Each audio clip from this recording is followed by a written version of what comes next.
బ్రిటన్లో వలసలపై అల్లర్లు ఎందుకు జరుగుతున్నాయి? ఇన్నాళ్లు ప్రశాంతంగా ఉన్న దేశంలో ఇప్పుడు వలసలే ఎందుకు హాట్ టాపిక్ అయ్యాయి? వలసదారులంటే యుద్ధం, హింస, పేదరికం నుండి తప్పించుకుని కొత్త దేశంలో ఆశ్రయం కోరేవాళ్లు. ఇటీవల ఆఫ్రికా, మిడిల్ ఈస్ట్, ఆఫ్ఘనిస్తాన్ నుంచి వేలమంది వలసదారులు బ్రిటన్ చేరుతున్నారు. ప్రభుత్వం వీరిని తాత్కాలికంగా హోటళ్లలో, పునరావాస కేంద్రాల్లో ఉంచుతోంది.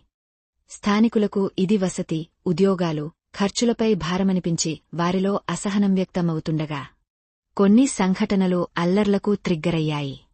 ఉదాహరణకి, ఒక వలసదారిపై నేరారోపణ రావడం. మరోసారి సోషల్ మీడియాలో వలసదారులే దాడికి అల్లర్లకు కారణమనే పుకార్లు వ్యాప్తి చెందడం లాంటి వార్తలు స్థానిక ప్రజల్లో భయాందోళనలు, ఆగ్రహాన్ని రెచ్చగొట్టాయి. దీన్ని కొంతమంది ఫార్రైట్ గ్రూపులు రాజకీయంగా ఉపయోగించుకుంటూ వలసదారుల వల్ల మనదేశం నష్టపోతుందనే నినాదాలతో ప్రజల్లో విభజన సృష్టిస్తున్నారు. కాని నిజానికి నష్టపోతున్నవారు వలసదారులే. ఇంకా వారి వల్ల స్థానిక కమ్యూనిటీలలో పెరిగే ఉద్రిక్తతలు కూడా అందరికీ మైనసవుతున్నాయి. అందుకే మీడియా కూడా వాస్తవాలను ప్రచారం చేయాలి, ద్వేషాన్ని పెంచకూడదు.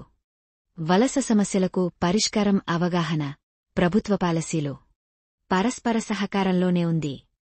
నిజానికి వలసల సమస్య కేవలం ఒక దేశానికే కాకుండా మొత్తం ప్రపంచానికి సవాల్గా మారింది. ప్రభుత్వం, ప్రజలు, వలసదారులందరూ కలిసినప్పుడే ఈ సమస్యకు శాంతియుత పరిష్కారం సాధ్యమవుతుంది. ఇది బ్రిటన్ ఎదుర్కొంటున్న సమస్యపై శ్రీ క్రియేషన్స్ అందించిన ఇన్ఫర్మేషన్ వీడియో. ఇలాంటి మంచి వీడియోల కోసం ఛానల్ని ఇప్పుడే సబ్స్క్రైబ్ చేయండి, లైక్ చేయండి, షేర్ చేయండి.